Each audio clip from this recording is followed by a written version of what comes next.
You okay?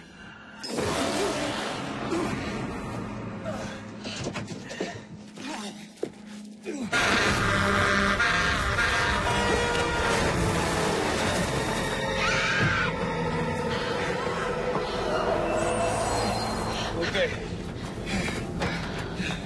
I'm so sorry. All of a sudden, it was like somebody took over my truck. I had no control. Are you okay? I'm fine. It's the doll, Ed. It's a beacon for other spirits. Okay. It's a beacon for other spirits, Goose. Well, yeah, it draws in the other spirits. Yes, it does. Like a beacon. You're here with the Hammers, and we're talking about Annabelle Comes Home. That's right. Horror film, obviously. Duh. Devious Doll back in Did theaters. I say the obvious?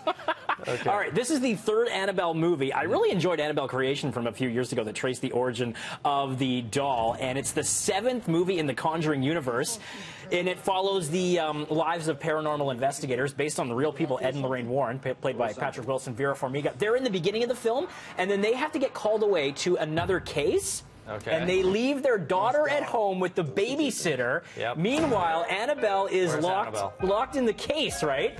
With all the other creepy artifacts that they keep in their home. So they're out of town. The doll gets out. I won't tell you how, but terrifying things start happening. I liked this movie because it brought some old school thrills to the theater. It feels, and I mean this as a compliment, like an 80s, 90s kind of Goosebumps type story. Now, do you like jump scares?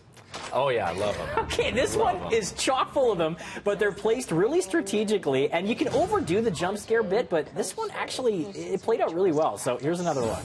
What's that? It's staring at me.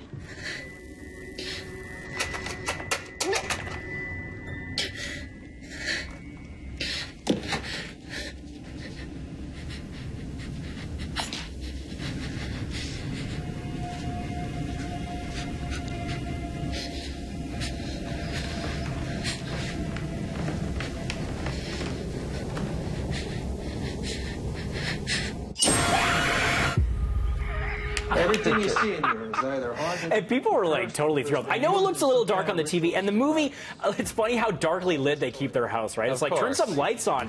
But when you see it on the big screen, it is lit well enough that you can follow what's going on. And I really enjoyed the fluid camera work in this film. It really gave you nice perspective. You could follow what was going on. And young McKenna Grace, right there, she plays the daughter of the Warrens. She's sensational in this film. You might remember her from I, Tonya, and she had a small role in Captain Marvel. She has some of the powers that her mom has in terms of like seeing the other realm, if you will. And they played that up really well in the film. And it does have this creepy atmospheric dread. And they had some fun with it, too. They wrote some jokes into the screenplay. There's some quirky character moments. A lot of the laughs in these kind of films, they are unintentional because of the silliness of the premise. But I like that they brought some levity to the whole thing. It's not this dreary, depressing sort of you know, sinister film. It's got some lighter moments, which you have to do with these kind of movies these days. Now, do you need to see this in the theater? You saw it in a full theater, not just a private showing? See it in a full theater. It's a great break for the summer heat, and I would also add it to my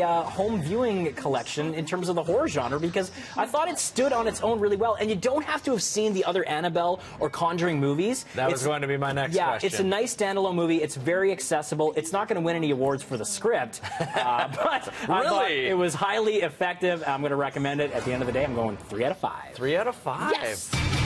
Wow, that's pretty good. Fantastic. Yeah, check it out. How many more do you think they're going to do? Well, they're already doing Conjuring 3, so that's out next year. More Stay to tuned. come. Yeah. All right, you're going to be